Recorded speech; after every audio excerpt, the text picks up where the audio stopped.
All right, today's dish is all presented by Stone Academy. The New England Patriots are getting ready for the big game this weekend. The Pats got off the plane yesterday to Atlanta, where they will be gearing up for the 53rd annual Super Bowl on Sunday. Yeah, they're going to be playing the LA Rams. And before they boarded that plane that you see right there, they had a send-off rally over in Foxborough. There were an estimated 35,000 people rocking, moving, grooving. Hey now, cheerleaders are having a good time. At least they're bundled up. Yeah, right? See, I would never do, even if, like, say the Yard Goats won the whatever the championship would be, I'm not standing outside in the cold for that. But it's hey, big fans, I guess, right? Yeah, they lined up as early as 1 in the morning on Sunday. Insane. This is the biggest send-off we've ever had, and we really appreciate everybody coming out. You know, I've been so blessed, obviously, being here for as long as I have, and to play with so many great teammates and coaches, to represent this team and organization, and obviously to represent you guys is what it's all about. So I can't thank you enough. People are still excited about this? I mean, I feel like it happens every year. Yeah, I think 17 years from now we're going to be sitting on the same couch saying, well, here's Tom Brady in the Super Bowl again. He's now 58 years old, and he's starting. But yeah, with the big game just a few days away, WalletHub has released a report on the best and worst cities for football fans. All right, here you go. Best cities for football fans. Number 3, Green Bay, Wisconsin, Boston, Massachusetts, and the best city for football is Pittsburgh, Pennsylvania. Yeah, the Steelers.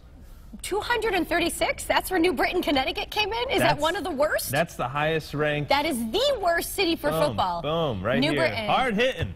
We used to have the Rockcats there. I don't know. Why is that so bad for football? The New Britain Hurricanes, that's a high school team. I don't know. I guess there's not many sports bars over there. Because we're in between? Like, we're between the Giants, the Jets, the Patriots? I don't know. Why don't you do a little research after the show? Yeah, Look into it. Investigate her. All right, so this is a great story, and I know it's been your dream. The time has finally come. You are in luck because Oscar Mayer is accepting applications for hot doggers, also known as Wienermobile drivers. And I applied. You have until January 21st. It's a one-year position that starts in June. 31st. You have until the end of the month. Okay, I'm sorry. I'm just so excited about it. And it's not just driving, though. You can have your own PR firm and organize your own promotional events. And they're hoping for a candidate with a bachelor. You're already in the car. Right. This is great. You need a bachelor's degree in marketing or journalism. So, boom, we can both do it. We're all set. It's a company car. It's paid for. You've always wanted a company car. So there you go. To me, that screams like understated. It's fuel efficient.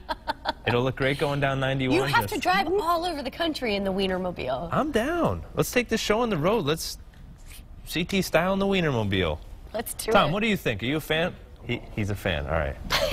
We just got executive approval on that one. All right, so this year we know that there's no candy hearts. Which is a bummer because we were all saying, forget Valentine's Day. We're done with it because they're not going to do those anymore. Yeah. We're boycotting. Well, you're in luck because Krispy Kreme is helping you out. They're doing sweetheart messages on their donuts. Which they're saving the day, I guess. So they have conversations like Be Mine, which is a classic. They have DM Me. So extra, that's for you. Oh, no. I'm the extra. Goodness. I'm not the extra one. I think you're the extra one. Do you want to duke it out on this one? All right. But inside, you have all these lovely flavors. There's cake batter, chocolate cream, raspberry-filled strawberries.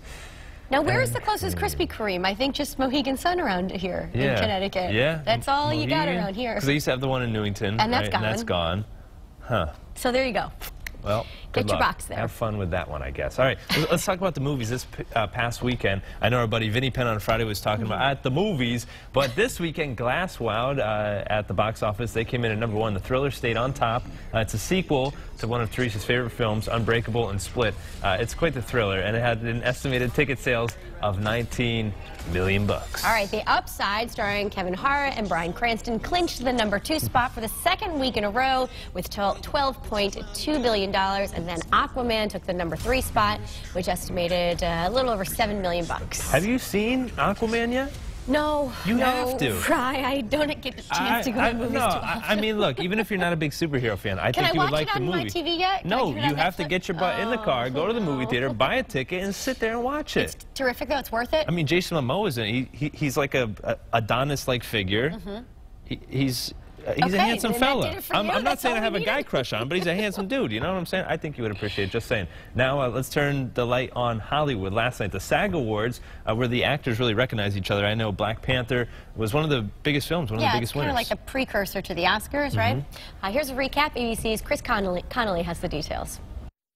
And the actor goes to Black Panther. Wakanda Tonight. With its win for Best Cast, Black Panther electrified Sunday's SAG Awards and shook up Oscar's Best Picture race. We know what it's like to be the tail and not the head. We know what it's like to be beneath and not above. We knew that we had something special that we wanted to give the world. Rami Malek. Rami Malek's Best Male Actor win over Vice's Christian Bale.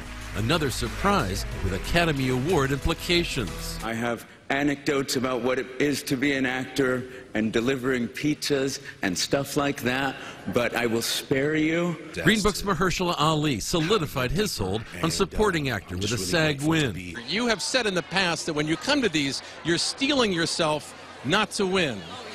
I'm a Yankee, man. We're pretty practical. Glenn Close.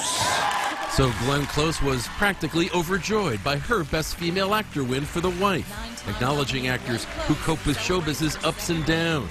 I think of all of you watching on TV, all of you who haven't had the chances that we've had, and I salute you with this. One of those at the top of the telecast, Jeffrey Owens from The Cosby Show, recalling the journey that moved so many. But instead of switching careers like a sane person, I took a job at a local Trader Joe's to see if I could hang in there with my career.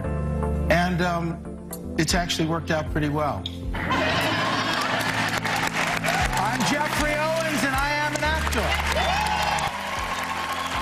That was a great moment. Meanwhile, Emily Blunt won the SAG version of Supporting Actress for A Quiet Place. Remember, she was not nominated by the Academy. If Beale Street Could Talk's Regina King, who didn't get a SAG nod, is thought to be among the Oscar favorites.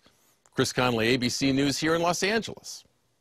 All right, Chris, it's interesting because they say it's kind of a precursor to the Oscars, but that's really what it's all about. You're shooting for that Oscar February 24th right here on WTNH Sunday, so we'll have to tune in for that one. Have you seen all the movies that you want to know about? A vast majority of them I've seen. I was a big fan of Vice. I thought that was an awesome film. I know you saw Bohemian Rhapsody. Right. So. I'm excited to see your the next Oh, yeah. parody one. That's this week. I'm going to be George Bush. My dad's going to be Dick Cheney. Fantastic. So that'll be a lot of fun. But